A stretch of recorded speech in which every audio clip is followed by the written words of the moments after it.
Мемлекет басшысы ғылым және технологиялар жөніндегі ұлттық кеңес отырысында ғылымды дамытуға қатысты нақты тапсырмалар берді. Содан бері біз осы мәселелерді бюджеттің алдына нақтылағымыз келді. Оның ішінде арнайы заң қабылдау, ғылыми кадрларды жалпы дамыту, содан кейін ғылыми зерттеу институттарды дамыту және оларды тікелей бюджеттен қаржыландыруға қатысты.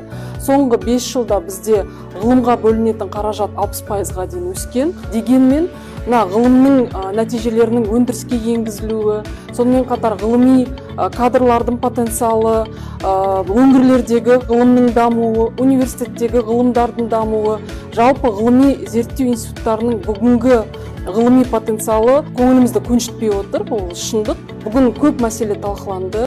Жалпы университеттерді дамытуға қатысты, жас ғалымдарды ғылымға дамытуға байланысты, ғалымдардың айлық жалақысын көтеру және олардың